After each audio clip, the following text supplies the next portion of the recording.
Why does the gender wealth gap still exist? Is playing safe costing women wealth? What does real financial independence look like? Are women approaching investing differently today? What should women investors do and avoid?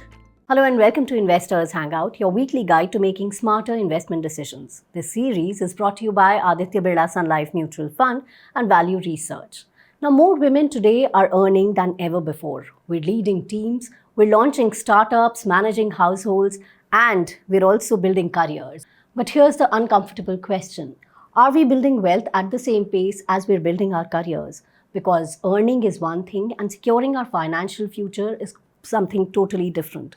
So today we're talking about not just starting an SIP, but financial agency. And to talk about this in detail, we have with us our CEO, Dhirendra Kumar. Welcome, Dhirendra. Thank you. Let's begin this conversation with more and more women joining the workforce and earning, but there's this wealth gap that still exists. Why is that so? The reason for this wealth gap could be many. One is that it could be behavioral, and it could be structural too. Women face a career gap. They are also doing multitasking. So managing finances or thinking harder about it might not be a very big priority. You are just too busy, grappling with many things going on. Though they may turn out to be more prudent investors, at least prudent in spending or prudent in managing it. But unless you think that you have to take charge, they tend to delegate this. That okay, this has been a male bastion or domain, or so in that sense, having income, building or being being successful professionally is one aspect. Managing that money, growing your wealth, translating that income into converting your regular cash flow into something sizable and being worried about it or being able to contribute to it.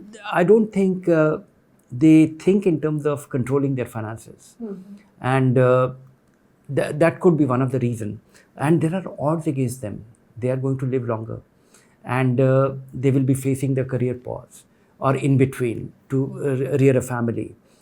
There could be they might be doing multitasking, which will be prohibitive for many of them to pursue the career as freely as their male counterpart.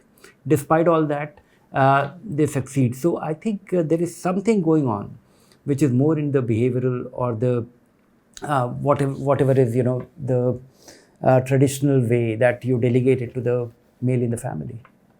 Right. We've also seen that many financially independent women, they say that I don't want to take unnecessary risks. So that sounds responsible, but is that mindset a strength or limitation? That mindset is quite understandable. That is not only about women, that is about Indian investors generally. That is rooted in the financial education.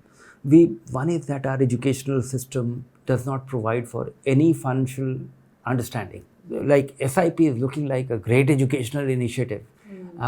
The understanding of equity, the understanding about equity, and most of the understanding is coming from a very sketchy, information, pretending to be educational without the framework. So I think that is one that is applicable for most Indians. Second is that historically, the way people experience equity or the long-term investment and optimizing your investment, and without a framework, it becomes a speculative. You can actually make a great investment, but it becomes speculation if you don't understand why you're investing it. The moment you do it with understanding, there is no difference between speculation and investment when it comes to choosing that investment. But if you do it because everybody else is doing it, it is speculation. If you do it that for the reason that this is an investment, I'm going to hold it for 5 years for this reason, because I'm hopeful that this is how things will turn out to be, that actually becomes an investment. You start thinking like an owner. So there is very little difference, and both investor who is speculating and who is actually an investor and investing, they will both earn the same return. But the unfortunate bit is that the speculative guy will not be able to hang around, will not be able to stick around, and he will not be able to benefit from that. So absence of framework, absence of understanding, and if they are able to really absorb a little bit of how things work and where is the risk, what is the real risk of loss, what is and many a times, everybody thinks that volatility is risk, which is not. If you're investing for 20 years, you don't have to watch it every 5 minutes.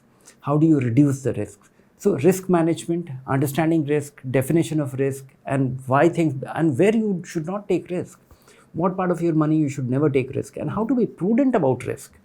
And I think women could be far better geared to deal with it than a person who's just trying to prove to somebody that he has done it well. From our personal experience also, we've seen that be it the viewership patterns or the event participation or subscriber data that we have, we see that women are much less, women consume financial content much less than their male counterparts. So, and there's also this talk about a confidence gap. What do you have to say about that when it comes to investing? Being financially aware and being knowledgeable about things, or being perceptive about things, or decoding things, how they work in the financial arena, is very different from that what we think is financial confidence. Most financial confidence, when we think of that, is basically bragging. Bragging, right, derived from not very sound foundations. Knowing that, because most of the bragging happens that I bought this and it went up by 5 times. That I don't think is rooted in facts. Investments take time. Once in a while, if it actually turns out to be one such thing that you invested and it went up, a good part of it could be a good market or a good luck than your plan or design or a strategy. Women not being aware, not bragging about it, temperamentally being different, being thoughtful about it, could be a great advantage. And I think all we need is some framework on which their investments can be rooted. And they should be very happy. If you are listening to this, feel very happy that you don't have the bragging rights. Good that you are not, you are less confident, and you are more, you can be more deliberate about it. Now, going beyond numbers, what does financial independence actually mean? Can you put that into words for? First is to understand that money is not wealth. Money gives you options. Money gives you choice. Your choice to do what you like, choice to not do what you don't like. I think that's a very fundamental freedom that you can derive. Financial education, financial independence is not about accumulating wealth. It has to be meaningful enough so that it can give you all these options. So, in your personal experience and interactions with investors, have you seen any difference in the attitude of women investors over the years? Oh, magical difference. Okay. All people talk of all kind of empowerment. There is absolutely no empowerment unless it is financial empowerment. If you are not financially empowered, if you don't have the financial framework, all other empowerment is lip service. Their self-worth gets redefined. It is confidence derived from that, okay, now my financial net worth is X times my annual income. And if that translates into something which gives you a buffer, because it has a dramatic impact. So finally, if somebody is already investing, a woman is already investing, if you have to give a checklist to her, what all should she assess as a yearly thing? What would you say? Male and female, they have to do the same thing. Remain diversified. Don't panic. Make sure that it's a long-term investment and invested in equity. 5 out of 10 years, you will be in a situation that if you look at it closely, you will be fearful. Don't get fearful because your goal is away. Make sure that your short-term money is not invested. So just check for these, and be prudent about it. Be methodical about it. Make sure that you are investing every month. Make sure that you are increasing your investments every year. So do these 5-7 things and try and link it to a goal. Otherwise, you will suddenly start looking at getting inspired by going for that holiday. Your friend posted picture on Instagram. So we've spoken about what we should do. What is it that we should not do? One is that don't get inspired by the guys who are bragging that they know the markets, they have decoded it. Trading is not investment. Second is that get the long-term perspective. You are very well configured.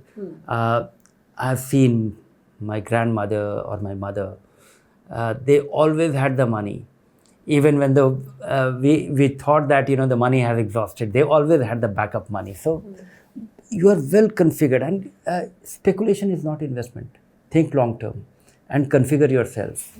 So don't get distracted by the noise. Don't get distracted by the Instagram reel which says that, oh, come, I'll help you do the magic. Don't go for magic. Go for the real thing. Understand a little bit, and keep away from the nonsense. That itself will take care of things.